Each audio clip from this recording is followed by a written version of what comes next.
Salut à tous, ravi de vous retrouver sur canalturf.com. Réunion de gala en ce samedi 10 septembre sur l'hippodrome de Paris-Vincennes. Plusieurs groupes sont à l'affiche, un quintet de bonne facture, le prix du Mont-Saint-Michel, bref, de quoi se régaler. Je vous communiquerai donc mes informations pour cette épreuve du quintet à Vincennes, mais également pour d'autres courses, avant de se diriger sur la Réunion 2 sur l'hippodrome de Bordeaux, consacré aux galopeurs. On commence tout de suite par le quintet, quatrième course, prix du Mont-Saint-Michel.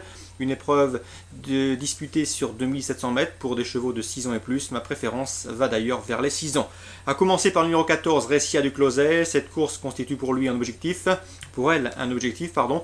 Cette jument part avec l'entière confiance de son entraîneur Stéphane Meunier, un habitué de notre rubrique Canal Turf Radio. Sachez que la jument était venue à Vincennes lors d'une réunion PMU pour s'exercer avant les courses. Le travail a été très concluant. Elle sera déférée des 4 pieds pour cet objectif. Elle est capable de prendre le train à son compte et à son petit jeu là, elle devrait aller assez loin, voire même très loin. Ses principaux opposants, sans doute le 11, Robert Keeper, cheval régulier qui répète toutes ses courses, toujours présenté à bon escient par Jean-Michel Bazir, c'est également un choix prioritaire. Le 13, Striking Action, irréprochable tout au long de l'été. Le cheval reste d'ailleurs sur 4 podiums consécutifs.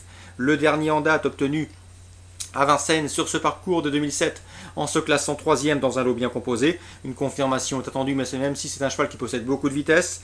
Ensuite, le numéro 4, Rambo Jet, bel outsider dans cette épreuve. Le cheval reste certes sur 3 disqualifications, mais il ne faut surtout pas le condamner. C'est un cheval qui a prouvé qu'il avait la pointure et qu'il pouvait figurer à ce niveau.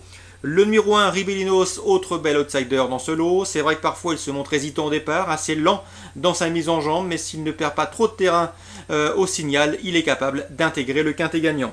Le numéro 8, également une chance tout à fait régulière, c'est Petite Chérie qui n'a plus à faire ses preuves dans les quintets et dans les tournois de ce genre. Elle bénéficie de la drive d'Éric Raffin et sera elle aussi déférée des 4 pieds.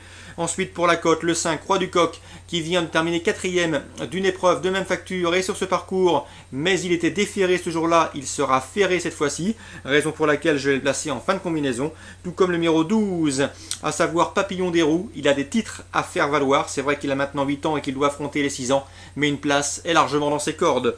Résumé chiffré pour cette épreuve quintée, le prix du Mont-Saint-Michel, en ce samedi 10 septembre. Les bases, 14, Ressia du Closet, 11, Robert Keeper, 13, Striking Action. Pour les places, le 4, le 1, le 8, le 5 et le 12. Je vous le disais, réunion de gala, puisque nous avons à l'affiche le prix d'été, un groupe 2, Rapide Lebel, le tenant du titre est absent. Il ira dans une semaine à Göteborg disputer une épreuve de groupe 1. Donc dans cette épreuve qui a malheureusement réuni peu de partants, eh bien, les priorités sont simples. Celle de Sébastien Garato qui présente Rêve de Belay le 1 et surtout Roxane Griff qui ne cesse d'accumuler les victoires au plus haut niveau. Ses limites sont inconnues. Elle pourrait bien croiser le fer avec le 606 Quaker Jet que l'on connaît bien, deuxième du prix d'Amérique l'an dernier, lauréat du prix René Ballière cette année, et le 607 Commander Crow qui vient de battre le record d'Europe des trotteurs. C'était à Cagnes-sur-Mer, il l'a abaissé sous la barre des 1,09. Donc 601, 2, 6 et 7, a priori ce sont les 4 bases de cette compétition, le prix d'été qui n'a malheureusement pas réuni suffisamment de partants pour établir des jeux quintés. Le prix de Bali, autre épreuve d'importance au cours de cette réunion. J'aime beaucoup, bien évidemment, le 809 Uppercut du Rib, on n'a rien inventé, c'est un cheval qui a toujours été tenu en estime par Joël Allais.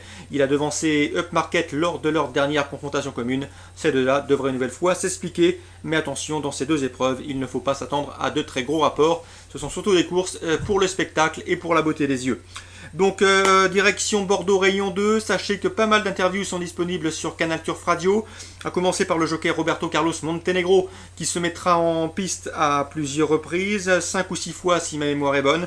Sa meilleure chance reste le 805 frappé, elle reste sur une série de victoires, elle est invaincue cette année, il escompte bien l'avoir aligné un nouveau bâton, elle doit pouvoir se distinguer dans cette épreuve. J'ai pu m'entretenir également avec Jean-Luc Gaillard qui présente lui le 801 Strablou. On visera surtout une place, mais attention, on va essayer de lancer la course de loin pour surprendre ce 805 frappé qui également s'accompagne de couleurs dans la course qui possède une belle chance, d'autant que Fofol qui aime animer la course est capable d'aller assez loin. Frédéric Seguin présente lui le 602 Gino Valili dans une course handicap, une épreuve ouverte, mais il est confiant. D'après lui, son cheval doit pouvoir faire l'arrivée. Il a 3 partants dans ce handicap. Sa meilleure chance, le 602 Gino Vanelli. Il redoute surtout le 608 Misabo et le 606 Sister Arwen. Mais attention, c'est une course handicap et des surprises ne sont pas exclues dans cette compétition. Bref, vous l'aurez compris, pour Bordeaux, je vous conseille surtout d'aller écouter les interviews. Vous retrouvez notamment Michel Chénaud, Bruno de Monzet, comme je vous le disais, Roberto Carlos Montenegro le jockey, sans oublier Frédéric Seguin et encore quelques autres. Voilà pour ce samedi 10 septembre. Très bon jeu à tous, très bon début de week-end et à demain.